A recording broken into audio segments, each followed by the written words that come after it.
여러분 안녕하십니까? 오늘 2025년 4월 2일 수요일입니다. 수요 잡담 시작하겠습니다. 제 책 정말 야훼가 다 죽이라고 명령했을까?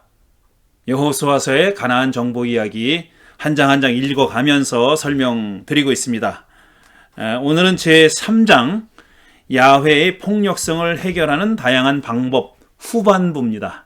지난주에 이 구약성서에 서술되어 있는, 묘사되어 있는 폭력적인 야훼의 이미지, 야훼의 행위, 또 폭력을 행사하라고 했던 명령, 그렇게 명령한 이야기 등등을 구약성서 학자들은 어떻게 해석했는지를 설명하고 있는 이 제3장의 앞부분을 설명했습니다. 오늘은 둘째 부분입니다. 두 번째 부분, 오늘 이 3장을 다 마치도록 하겠습니다. 좀 내용이 많은데 시간이 좀 지체되더라도 마무리 짓도록 하겠습니다. 바로 어저께 4월 1일이었죠. 4월 1일에 오랫동안 학수고대하던, 그야말로 목을 빼놓고 목 빠지게 고대하던 그런 소식이 들려왔습니다. 작년 12월 4일입니까? 3일입니까에 시작된 그 내란 사태, 계엄령을 내려서 내란이 벌어진 사태를 정말 내란 사태의 종지부를 찍을 중요한 선언이, 공지가 어저께 발표됐습니다.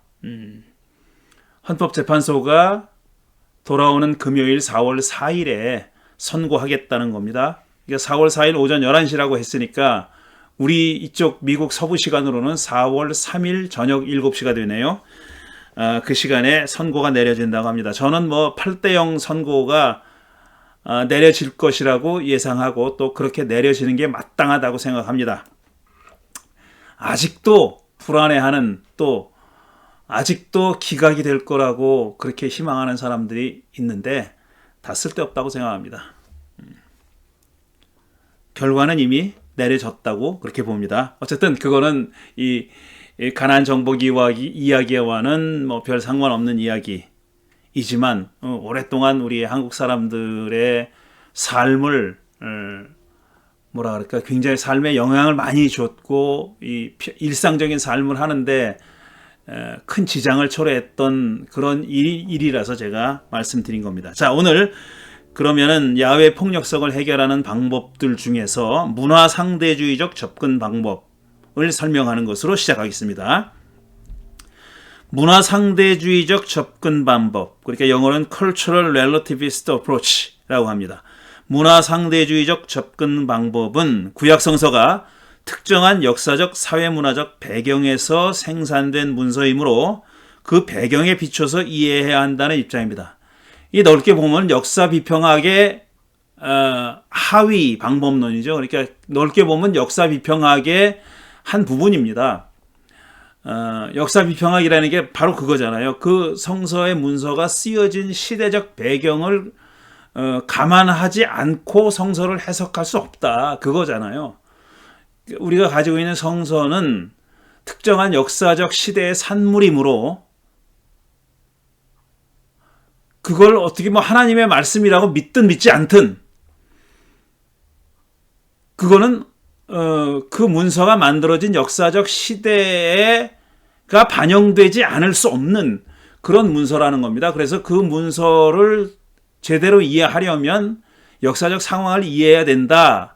그리고 그 역사적 상황에는 종교적, 문화적 상황뿐 아니라 정치, 경제, 이데올로기적인 상황, 모든 상황들을 다 고려해야 된다. 이게 역사 비평학이거든요. 그리고 문화 상대주의적 접근 방법은 특별히 문화적인 요소들도 역시 그 당시에 사정이 어땠는지 하는 것을 감안해야 되고, 그게 현재와 다르다는 겁니다. 그러니까 상대주의죠. 그 절대적으로 그 시대의 문화적인 어떤 가치관 이런 게 절대적으로 옳다고 볼 수 없다는 얘기입니다. 구약 성서 저자들은 특정한 역사적 조건 속에서 성서를 썼습니다. 그래서 성서에 반영된 윤리적인 규범과 가치도 역사적으로 조건 지어져 있을 수밖에 없다는 겁니다. 그러니까 그 어떤 뛰어난 영웅이나 하나님의 영감을 엄청나게 받은 사람이 이 문서를 썼다 할지라도 그런 사람조차도 그 시대를 뛰어넘어서 예를 들어서 21세기의 지금의 가치관이 어떻게 될지 알고 쓴 건 아니다라는 얘기예요. 그러니까 시대적 제약을 갖고 있다는 얘기입니다. 어떤 윤리적 규범이나 종교적 가치에 있어서도 그렇다는 얘기죠. 그게 바로 문화상대주의적 접근 방법의 기본 전제입니다. 구약성서도 다른 고대 문서처럼 특정 시대의 특정 장소에서 살던 특정 집단을 1차적인 독자로 쓰여진 겁니다. 그러니까 문서가 만들어졌을 때 그 시대를 살았던 이스라엘 사람들, 그들이 1차적인 독자인 거예요. 그들이 읽으라고 쓴 겁니다. 그러니까 지금 우리더러 읽으라고 쓴 게 아니라 검은 미래를 내다보고 그런 사람들이 읽을 거야 라고 생각하고 쓴 게 아니라 1차적으로 그 시대의 사람들이 읽으라고 쓴 그 시대 사람들이 1차적인 독자인 그런 문서라는 얘기입니다. 물론 그런 문서를 우리가 지금 읽고 있는 거죠. 그 시대 사람들을, 그 옛날 그 시대 사람들을 1차적인 독자로 해서 쓰여진 문서를 지금 우리가 읽는 거예요. 그러니까 그 문화적인, 시대적인, 또 지리적인 간격이 굉장히 넓다는 것을 인정하고 전제하고 읽어야 되는 겁니다. 현대인이 1차적인 독자가 아닌 문서입니다. 이 방법은 특히 여성주의 시각, 그러니까 페미니스트, 여성주의 시각을 가진 학자들에게 환영을 받아왔습니다. 구약성서는 문화상대주의적인 시각에서 읽어야 돼. 그게 구약성서가 말하고 있는 내용이 절대적으로 옳다 이렇게 볼 수는 없어. 왜냐하면 구약성서에 여성을 비하하거나 여성을 정말 인간 이하로 취급하는 것처럼 보이는 그런 이야기들이 많이 있잖아요. 그러니까 페미니스트 성서학자들이 그걸 그대로 받아들일 수는 없죠. 그건 사실 그들뿐 아니라 모든 사람들이 마찬가지입니다. 그대로 받아들여서는 안 되는 거죠. 그래서 이 문화상대주의적 방법이 여성주의 성서학자들이 환영을 한 겁니다. 구약 성서에 나오는 가부장적이고 여성 비하적인 이야기들은 특정 시대의 산물이라는 겁니다. 만고불변의 진리가 아니라는 거예요. 시대를 뛰어넘는 어떤 윤리를 담고 있는 게 아니라는 얘기입니다. 물론 이 시각이 여성주의의 전유물은 아닙니다. 당연히 페미니스트들만 그렇게 생각하는 건 아니에요. 문화상대주의적 방법에도 문제가 있습니다. 자, 이제 문제가 어떤 것인지, 문제점이 뭔지 서술해 보겠습니다. 구약 성서가 우리와 다른 시대적 상황에서 쓰였다는 걸 전제하고 있잖아요. 쓰였다면 그것이 갖는 권위도 상대적일 수밖에 없지 않느냐는 거예요.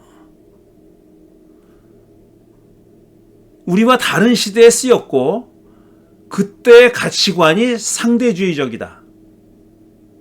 시대적으로 보면은 그건 올드하다 말이야. 낡았다. 지금은 적용할 수 없다면은 그것이 갖는 권위, 그 시대의 윤리적 가치가 갖는 권위, 그리고 그 시대에 이렇게 해라 저렇게 해라라는 그 명령, 율법이 갖는 권위도 여전히 역시 상대적이 아니냐 이거죠. 그대로 적용할 수 없지 않느냐. 지금 우리에게 그대로 적용할 수 없다는 의미를 가지고 있는 겁니다. 그렇다면 왜 우리는 구약 성서에서 오늘의 문제에 대한 답을 찾으려고 해야 되냐 이거예요. 그런 가치가 상대적인데 지금 그대로 우리에게 적용되는 것이 아닌데 왜 우린 굳이 그런 어떤 오늘이 우리가 가지고 있는 문제에 대한 답을 구약 성서에서 찾으려고 하느냐 하는 거죠. 그럴 필요가 없지 않느냐라는 주장을 하는 사람들이 있다는 겁니다. 경전으로서 구약 성서의 권위를 부정하는 극단적인 판단도 불가능하지 않죠. 그건 다 지나간 거야. 오늘날은 써먹을 수가 없는 뒤떨어진 아니면 원시적인 그런 가치관을 보여주고 있는 드러내고 있는 구약성서를 왜 지금 우리가 읽고 그거를 참고해야 되냐 이거죠. 심지어는 그거를 어떻게 따라야 되냐라고 문제 제기하는 겁니다. 물론 이 방법을 적용하는 학자들도 구약성서가 시대를 초월하는 윤리와 가치를 포함하고 있다고 봅니다. 구약성서가 말하고 있는 모든 내용들이 다 시대에 뒤떨어졌고 상대주의적인 것은 아니다라고 알고 있어요. 그 가운데는 시대를 초월하는 어떤 그 윤리, 기준, 가치들을 포함하고 있는 그런 내용들도 있다. 그런 이야기들도 있다는 걸 인정해요. 인정합니다.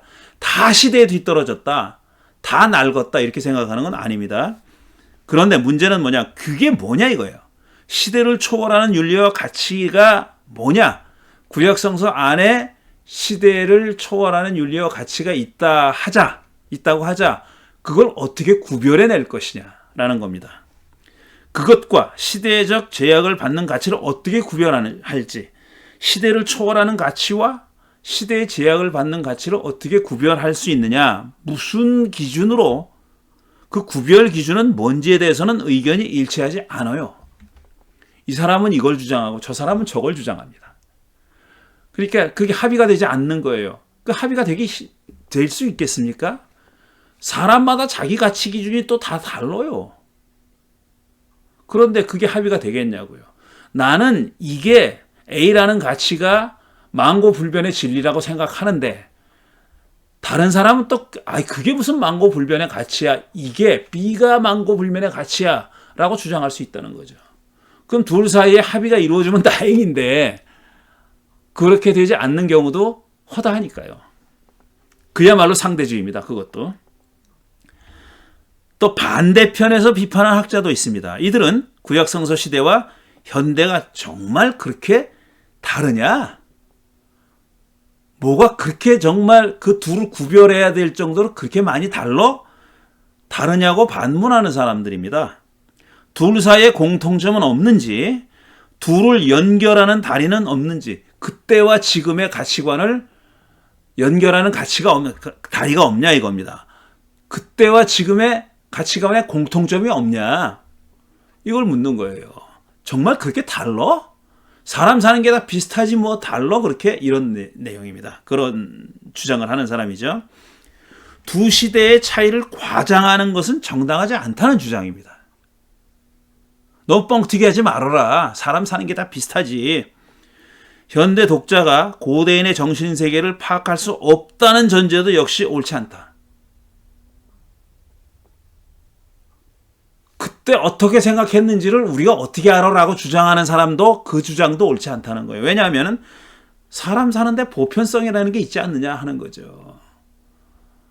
사람이 살아가는 어떤 삶의 조건이 많이 바뀐 건 사실이잖아요. 지금부터 몇천 년 전하고 지금하고 같을 수는 없죠. 하지만 그거를 관통하는 보편적인 윤리, 보편적인 가치 이런 게 있지 않느냐. 구약성서의 윤리가 바로 그런 게 아니냐라고 주장하는 겁니다. 가나안 정복 이야기를 문화 상대주의적으로 읽는 시도에도 비판점이 있습니다. 그때니까 그렇게 명령한 거야. 지금 하나님이 그렇게 명령하실 리는 없다. 이렇게 주장하는 거예요. 문화 상대주의자는. 근데 그런 시도에도 비판점이 없지 않다는 겁니다. 자, 뭐냐? 정복 이야기를 이해하려면 그 시대에 대한 역사 문화적 지식을 가져야 한다는 주장은 옳죠. 그렇죠. 진짜 상대주의적이다. 그때랑 지금이랑 달랐다라고 주장하려면 그때 어땠는지를 알아야 되잖아요. 그때 상황이 어땠는지, 그때 문화적 가치가 뭐였는지, 그때 윤리 기준이 뭐였는지 그걸 알아야 되잖아요. 그걸 알아야 된다는 주장입니다.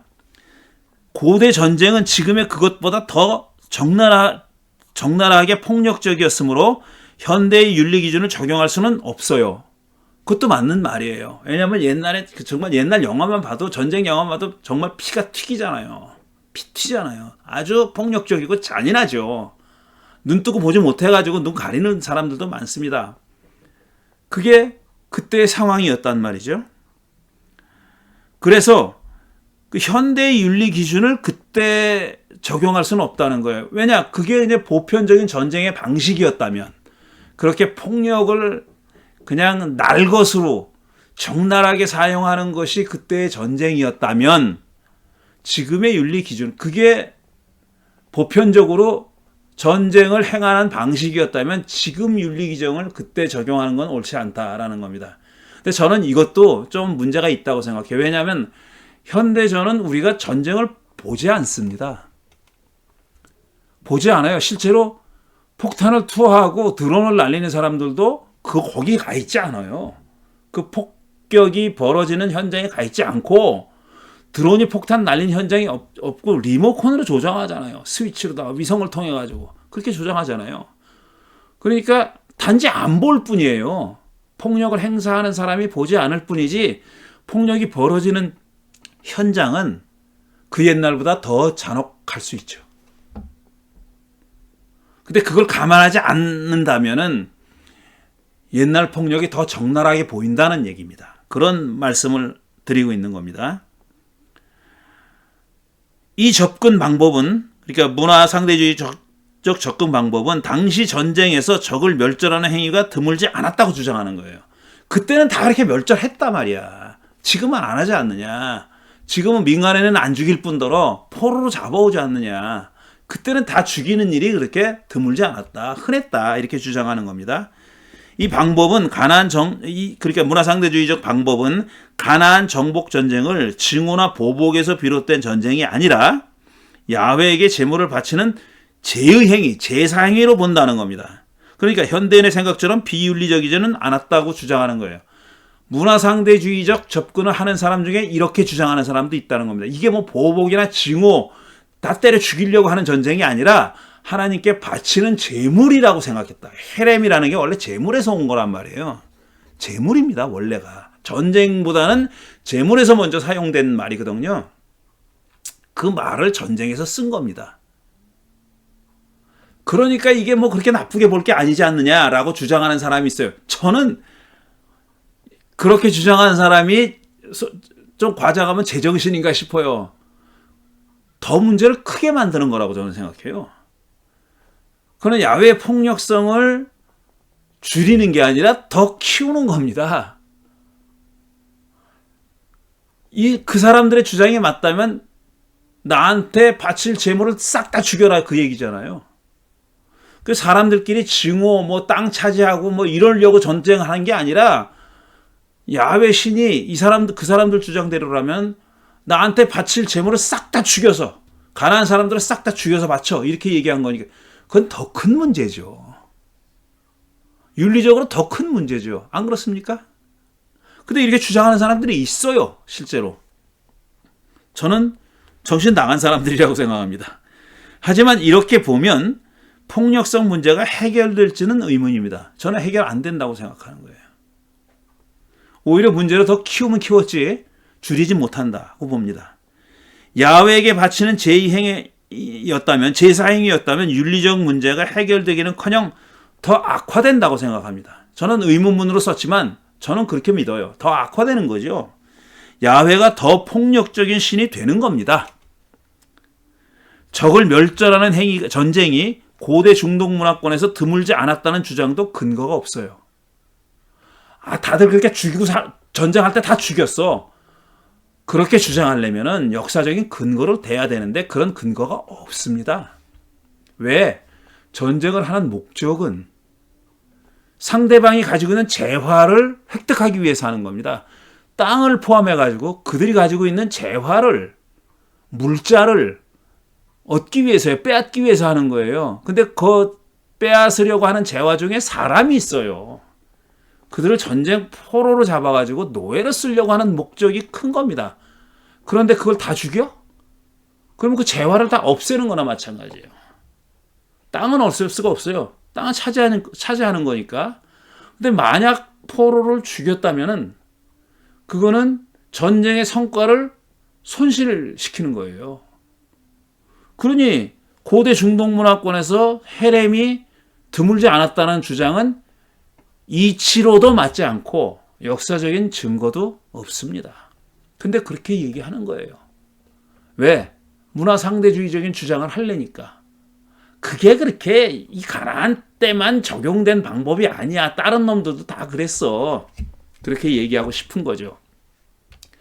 그러려면 증거를 대야 되는데 말씀드렸듯이 증거는 없습니다.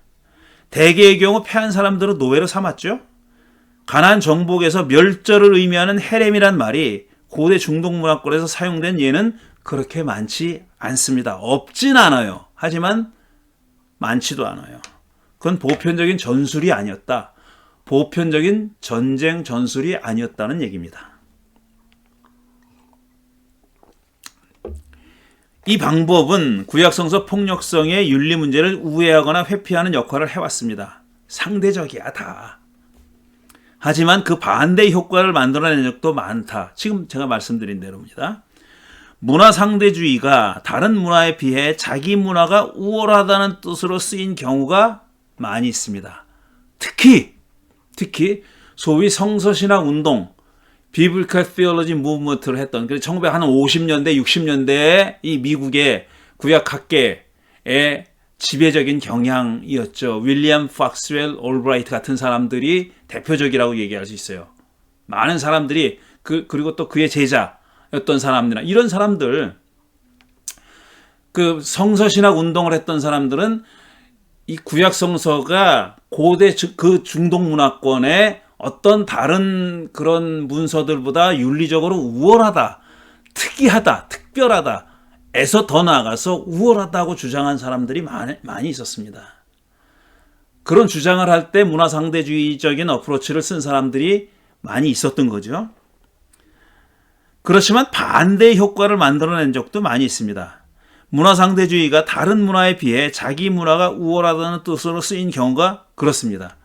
내게 더 잘났어. 지금 말씀드린 대로 이스라엘을 주변 종족들과 비교할 때 문화상대주의에 입각해서 구약성서가 우월하다고 주장하는 학자들도 많았습니다. 그게 대표적인 경우가 비블칼 티올로지 무브먼트, 성서신학 운동을 했던 사람들이에요. 근데 저는 이렇게 생각해요. 특이한 건 있습니다. 구약성서의 어떤 가치관이나 문화가 구약성서가 표명하는 어떤 윤리, 가치, 문화 뭐라고 얘기해도 좋습니다. 신학이 독특한 점이 있어요. 고대 중동 문화권의 다른 어떤 그 종족의 문화들과 비교해서 독특한 점이 있어요. 근데 그 독특성 가운데는 제가 보기에도 또 다른 학자들이 보기에도 우월한 점들도 있습니다. 하지만 전체적으로 다 우월하다. 그거는 과장입니다. 그거는 과장이에요. 그거는 정말 나르시시즘입니다. 과장이에요. 그건 사실이 아니에요. 열등한 것도 있고 다른 중동 그 이스라엘 이외의 중동 문화권과 차이가 없는 공통적인 것들도 매우 많습니다. 매우. 근데 분명히 특이한 점이 있는 건 사실이에요. 그건 분명해요. 근데 그 특이한 점이 절대로 그게 우월하다라고 말하기는 힘들다라는 얘기입니다. 그렇게 얘기하는 거는 정말 옳지 않아요. 뭐가 우월한지는 하나하나 아이템 바이 아이템으로 규명을 하고 설명을 해야 돼요. 그냥 무조건 옳다고 얘기하면 안 된다는 얘기입니다. 문화는 지역과 시대와 지역에 따라 다르므로 상대성을 인정하는 것이 마땅하죠. 하지만 그것도 정도의 문제입니다. 어느 시대, 어느 지역이나 통용되는 공통적인 윤리 가치라는 것도 있습니다. 고대 중동 문화권 전체에서 공통적으로, 보편적으로 통용되는 그런 어떤 윤리도 있고, 그런 관습도 있고, 그런 삶의 모습도 있고, 다 있어요. 그런 것도. 근데 그거를 억지로 독특하다고 얘기하거나 억지로 우월하다고 얘기하는 거는 문제다. 옳지 않다라는 얘기입니다. 어느 시대, 어느 지역이나 통용되는 공통적인 윤리 가치라는 것도 있죠, 당연히. 살인하지 말라. 그거는 만고불변의 윤리입니다. 남의 목숨을 자기 마음대로 자의적으로 빼앗는 거, 그거는 어느 문화에 있어서나 다 공통적으로 통용되는 그런 윤리적 가치죠. 그렇지만 또 거기에도 경우라는 것이 있잖아. 어떤 경우에 저질러지는 살인, 각각의 경우에 저질러지는 살인마다 다 다른 가치 기준을 적용하는 겁니다. 근데 그 각각의 경우, 살인이 저질러지는 각각의 경우에 대한 평가는 문화마다 다를 수 있어요. 그런데 우리 야외 폭력성에 대해서 얘기할 때 말했지만 부모를 저주하는 놈은 죽여라 이렇게 돼 있잖아요. 그러니까 부모를 저주하는 행위가 가지고 있는 윤리적인 문제성, 폐악성을 굉장히 중요하게 무겁게 여긴 문화권이었던 겁니다. 그때가. 다른 그 시대의 다른 문화권에도 그렇게 규정되어 있는지는 살펴봐야 돼요. 만약 그렇지 않다면 그거는 그 행위에 대해서 준 비중이 다른 겁니다. 부모를 저주하는 행위를 다르게 평가한 거예요. 달리 평가한 거예요. 그거는 살펴봐야 되는 거예요. 그러니까.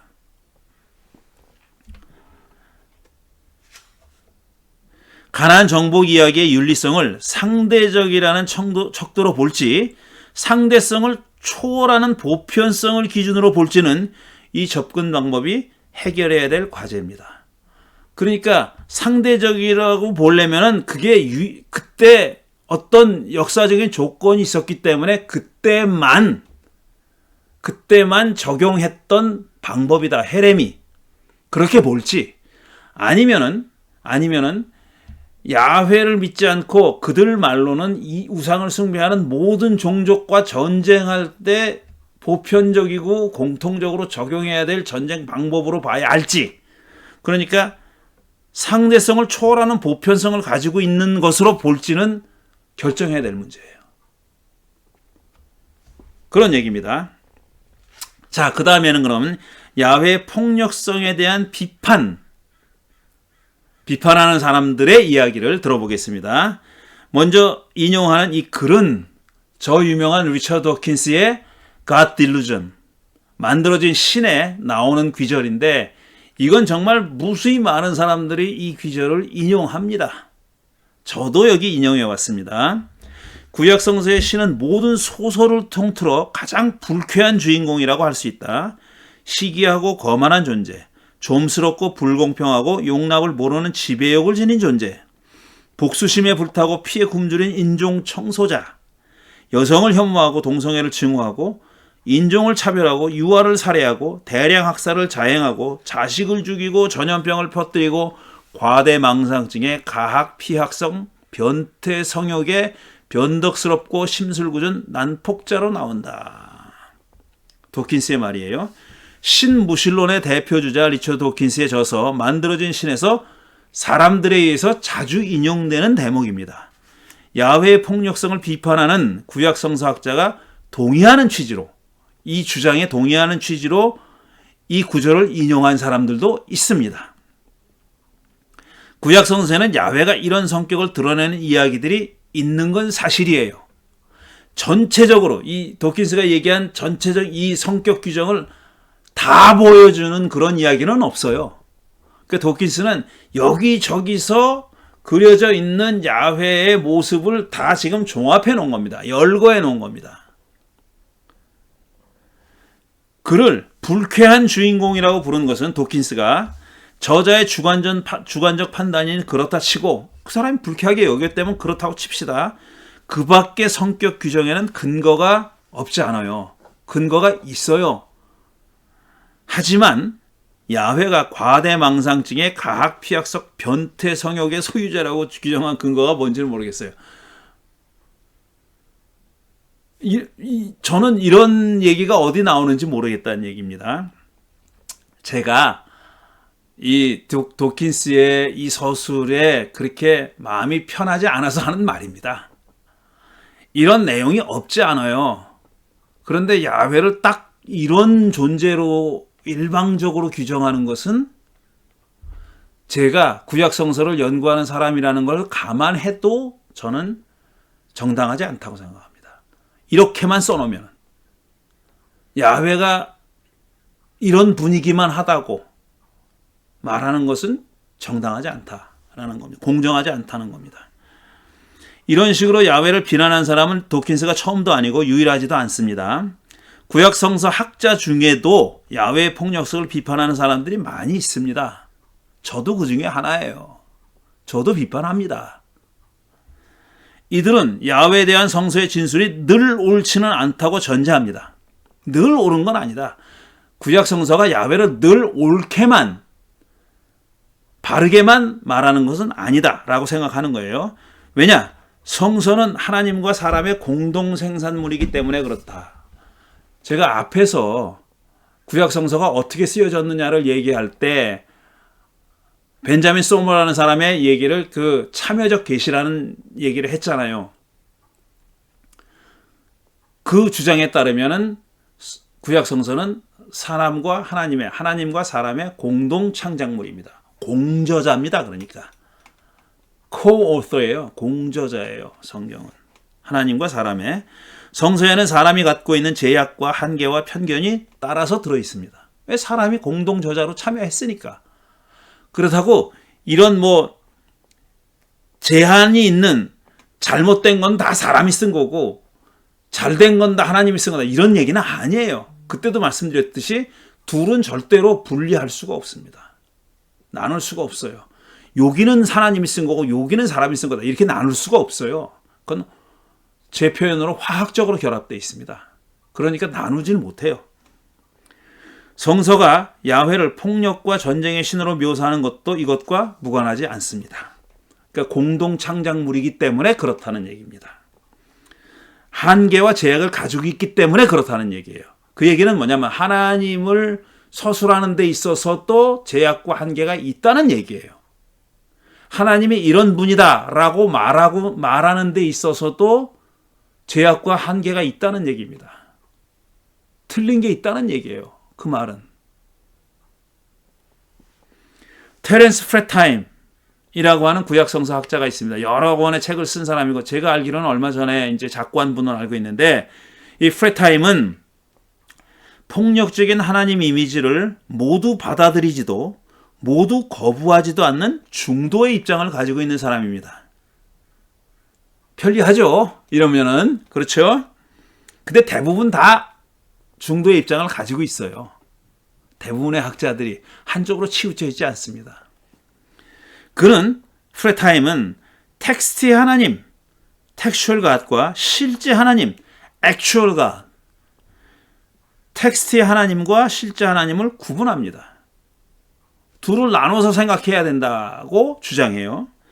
독자가 성서에서 만나는 텍스트의 하나님이 반드시 실제 하나님은 아니라는 얘기입니다. 이상하죠? 저는 벌써 이상합니다. 여러분 어떻게 느낄지 몰라도 프레타임의 이 주장에 선뜻 그래 맞아 라고 동의가 안 돼요.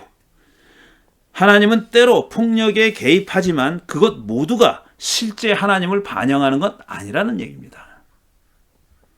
폭력과 전쟁의 신 하나님은 인간의 한계 안에서 표현된 텍스트의 하나님인 경우가 많다고 했습니다.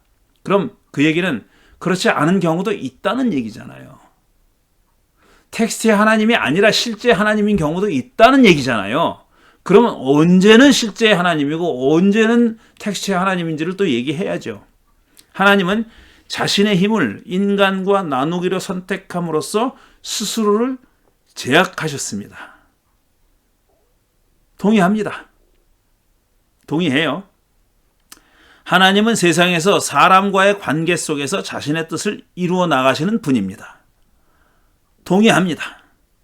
하나님의 뜻이 이루어지는 이 세상에는 폭력이 상존하므로 하나님 이래도 폭력의 개입이 불가피합니다.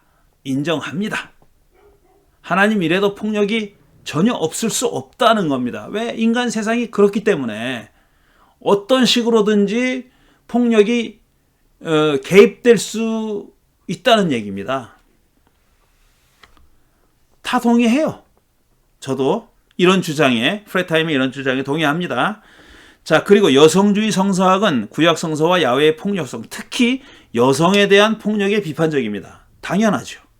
구약 성서에는 실제로 여성을 비하하고 학대하는 이야기도 많아요. 그런 취지의 비유도 많습니다.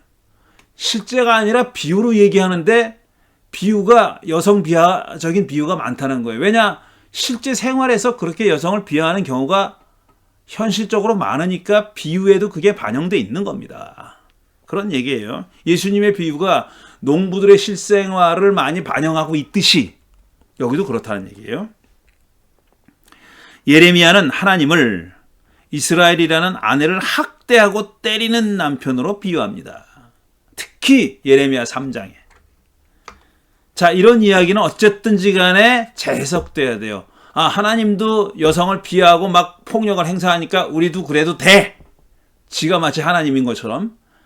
그렇게 이해하면 안 된다는 거예요. 이거를 어떻게든지 재해석해야 되는 거예요. 재해석해야 되는 건 맞습니다. 또 그러나 그들 중에는 폭력의 수위가 재해석 정도로 해결할 수 있는 그 정도로 넘어서는 경우도 있고 그렇게 보는 사람들도 있습니다. 야, 이걸 재해석으로 해결할 수 없어. 이거는 뭐 그냥 너무 막장으로 간 거야. 재해석으로 어떻게 해볼 도리가 없어. 고칠 수 없어라고 생각하는 그런 이야기들도 있다는 얘기고 또 그렇게 해석하는 사람도 있다는 얘기입니다. 이들은 구약 성서가 현대사회에 미치는 영향이 크기 때문에 성서가 보여주는 여성 비하 태도가 현실에 영향을 미쳐서 여성 비하와 여성 폭력에 면죄부를 주기 위해서는 안 된다고 주장합니다. 100% 동의합니다. 그걸 글자 그대로 해석하고 그때도 이랬으니까 지금은 이래도 돼 라고 얘기하는 거는 멍청이들이나 하는 짓입니다. 바보들이나 하는 짓이에요. 그렇게 면죄부를 주면 안 돼요. 야, 성경에 그렇게 얘기했으니까 나는 너를 때려도 돼. 안 된다는 얘기예요. 자, 야훼 폭력성을 가장 신랄하게 비판한 학자들 중에 한 사람이 대표자가 헥터 아발로스라는 사람입니다. 이 남미계통의 신학자인데 헥터 아발로스. 그는 성서학자로 학문 경력을 시작했습니다. 처음에는 성서학자였어요. 구약학자였어요. 그런데 나중에는 무신론자가 되면서 인류학자로 바뀌었어요. 신분을 바꿨습니다. 그의 종교 비판 강도는 신무신론자들의 그것과 비슷합니다. 여기 어디 있는데? 아발로스 책이.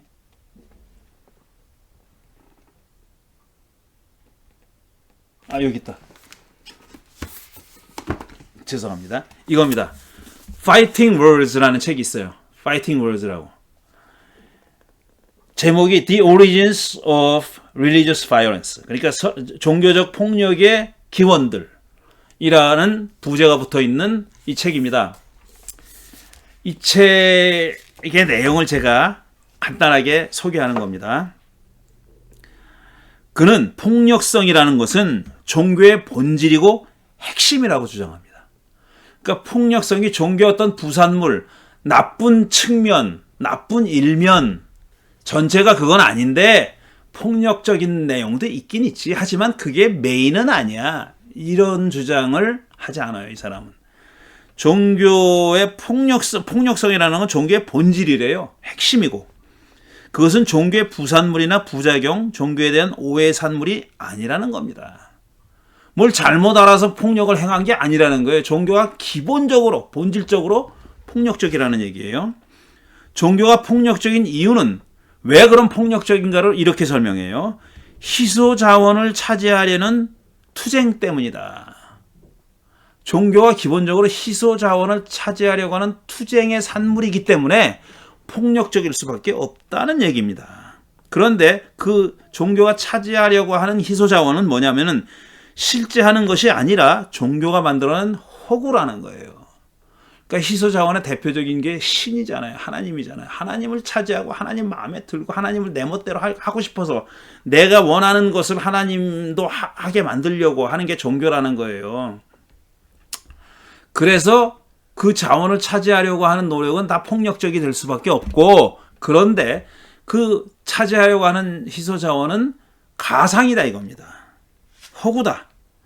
유일신 신앙이 배타주의적 정체성이 종교 폭력의 최대 원인이라는 거예요.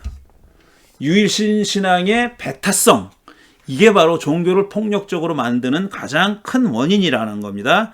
구약 성서가 경전인 유대교가 특히 그렇다는 거예요. 저는 이 말이 역사적 사실이라고 생각해요. 실제로 유일신 신앙과 폭력이 그렇게 멀리 떨어져 있는 건 아니라고 생각해요. 물론 그게 필연적으로 폭력적일 수밖에 없다라는 것은 따져봐야 될 문제예요. 근데 역사적인 현실이 이런 유일신 신앙을 가지고 있는 종교들이 폭력을 많이 행사한 건 사실이죠. 그건 사실이에요. 그러나 또 반면 폭력을 행사한 종교가 유일신 신앙만은 아닙니다. 유일신 종교만 그랬던 건 아니에요.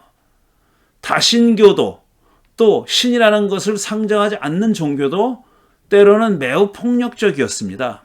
그러니까 폭력은 유일신 신앙만의 산물이다 라고 생각하진 않아요. 그건 또 역사적 사실과도 맞지 않습니다.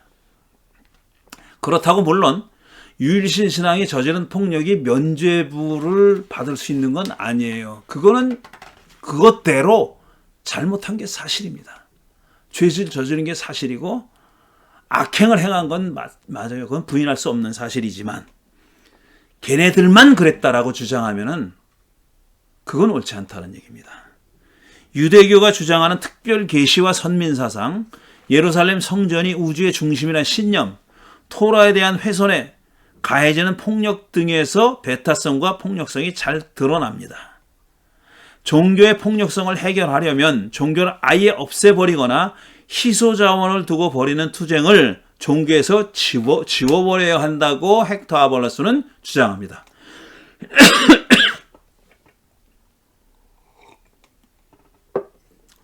필자가 보기에 아발로스는 새로운 주장을 하는 건 아닙니다.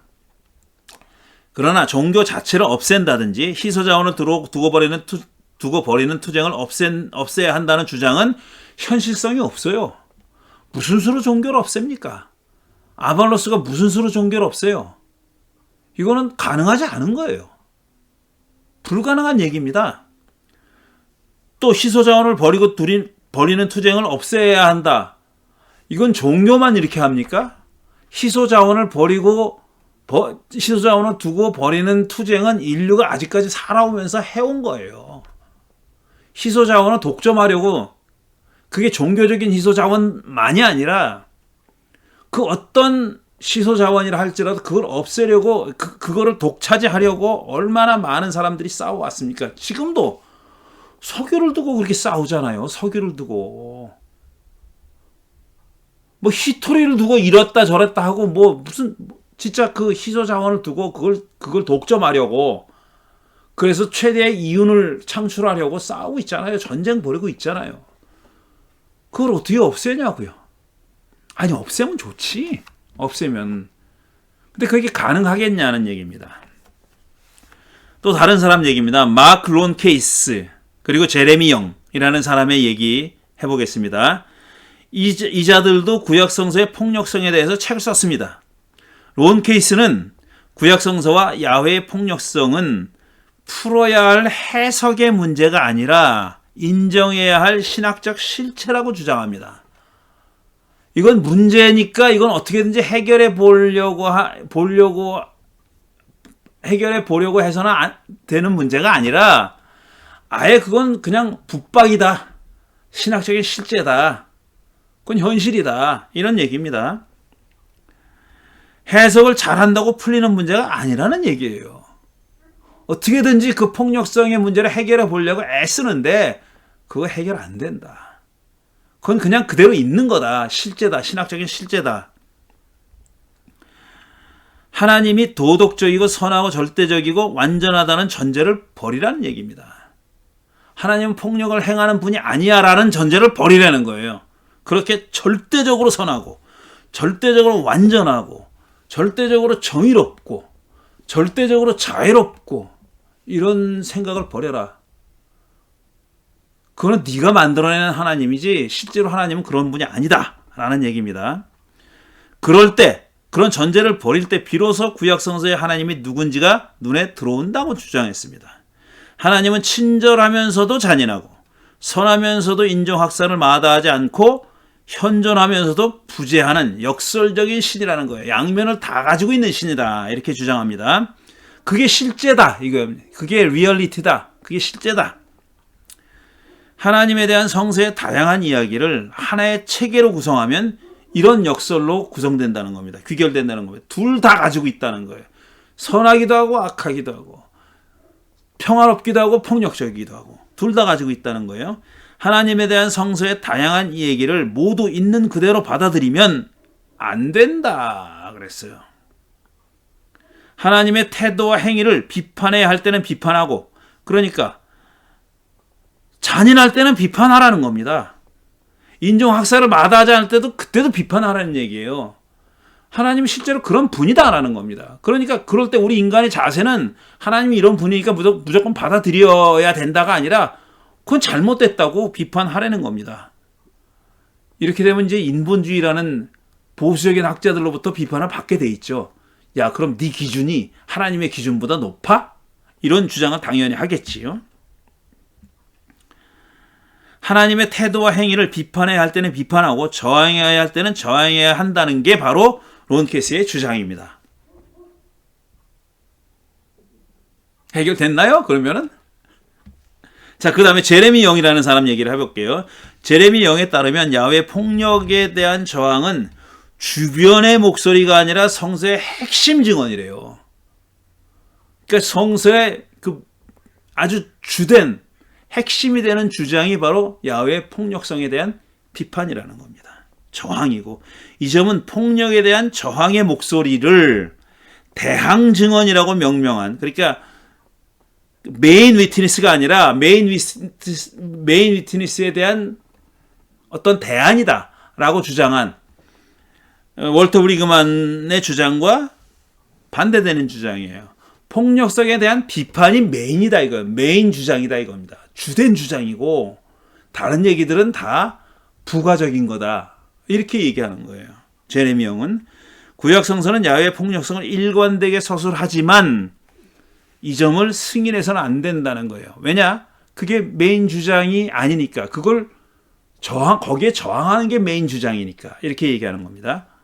그렇지만 폭력성에 대한 저항이 메인 주장이 왜 메인 주장인지에 대한 근거는 얘기하지 않아요. 자기가 보기에 그렇다 이거예요. 인정은 할지라도 승인해서는 안 된다. 아, 그런 게 있구나. 야훼가 이런 분이구나. 라는 거는 인정하라 이거예요. 하지만 그걸 승인하면 안 돼. 동의하면 안 돼. 그게 옳다고 하면 안 돼. 이런 얘기입니다. 욥과 저항시편 시인들이 그랬던 것처럼 하나님의 폭력에 반대해야 한다는 겁니다. 자, 론케이스와 영, 이 두 사람 모두 폭력적이고 독단적인 하나님에게 저항해야 한다고 주장하면서도 그런 하나님은 실제 하나님은 아니라고 주장합니다. 마치 프레타임처럼. 프레타임은 실제 하나님과 텍스트의 하나님이 다르다 그랬잖아요. 이 자들도 그렇게 얘기하는 겁니다. 그럼 실제 하나님은 누굴까? 이거 제 질문이에요. 실제 하나님은 누구냐 말이야. 이 사람들이 얘기하는 실제 하나님은 누구냐? 그럼 어떤 신이냐?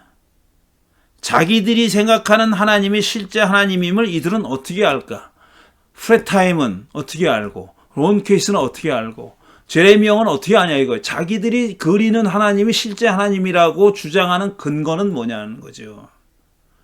자기들이 텍스트의 하나님이라고 주장하는 하나님이 텍스트의 하나님이라는 것은 증명할 필요가 없어요. 왜냐하면 텍스트에 그런 하나님이 나오니까, 등장하니까 그건 텍스트 자체가 증거가 돼요.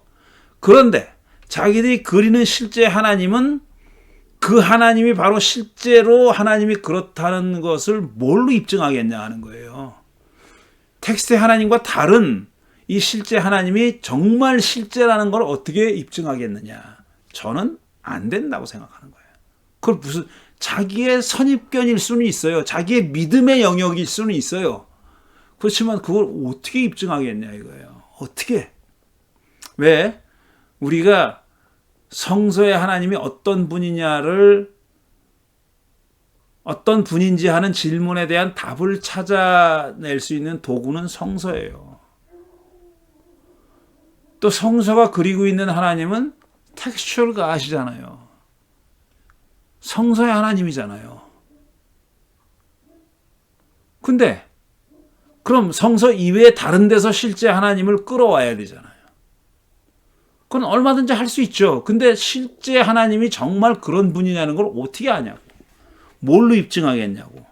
저는 그러니까 이게 굉장히 황당한 주장이라고 생각하는 거예요.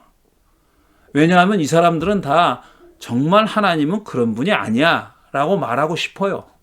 그런데 성서를 보니까 자기들이 믿는 정말 하나님과는 너무 상반되는 모습을 보이는 하나님이 많이 기록되어 있어요. 근데 그런 기록되어 있는 하나님 가운데서는 굉장히 받아들일 수 없는 모습이 많잖아요. 근데 그게 실제가 아니라고 주장하고 싶은 겁니다. 실제 하나님은 그렇지 않다고 주장하고 싶은 거예요. 그럼 실제 하나님이 어떤 분이냐? 거기서부터는 자기가 그리는 거예요. 자기 생각이에요. 좀 미안한 일, 자기 뇌피셜이에요. 실제 하나님이 그렇다는 거는 어디서도 입증할 수가 없어요. 뭘로도 입증할 수가 없어요. 이게 큰 약점이라는 겁니다. 실제 하나님이 얘기하는 사람들의 큰 약점은 이런 거라는 거예요. 그럼 실제 하나님은 누굴까? 그는 어떤 신일까? 자기들이 생각하는 하나님이 실제 하나님임을 이들은 어떻게 알까? 뭘로 입증하겠냐?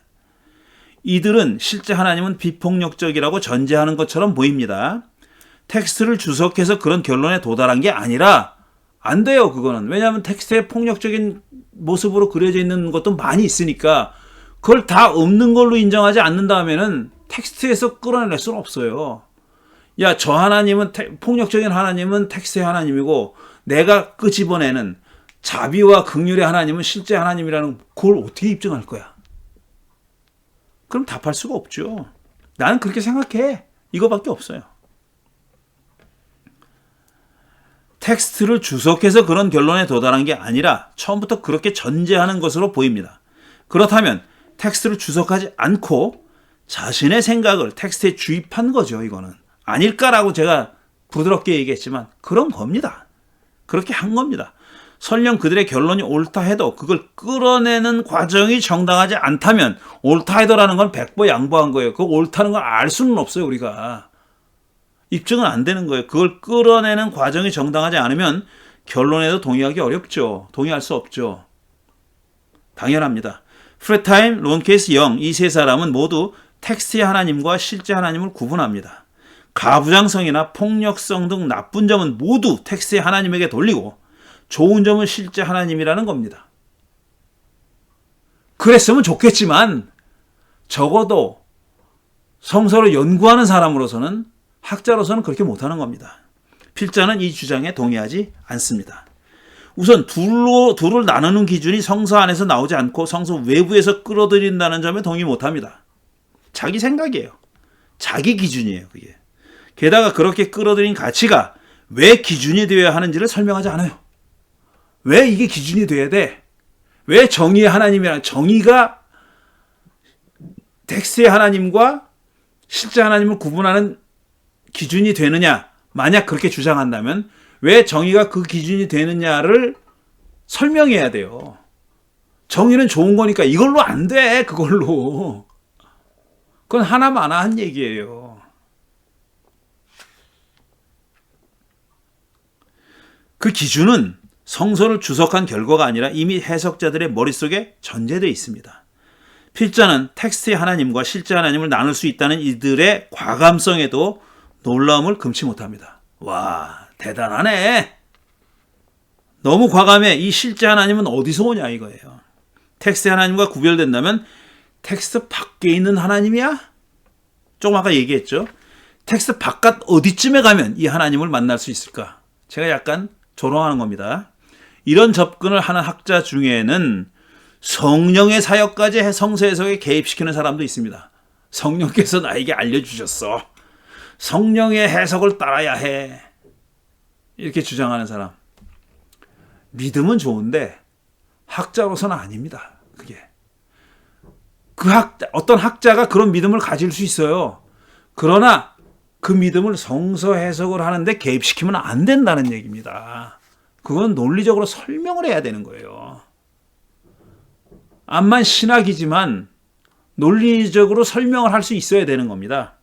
이런 시도는 은혜로울 수는 있을지 몰라도 설득력은 떨어집니다. 아무도 설득하지 못합니다. 아이고, 시간이 많이 갔는데요. 생각보다 시간이 많이 가네요. 많이 걸리네요. 그리스도 중심적인 접근 방법과 독자 반응 접근 방법, 그 다음에 저의 접근 방법이 남아 있습니다. 요거까지 다 하려고 했는데 그러면 너무 길어질 것 같아서 오늘 여기서 중단하겠습니다.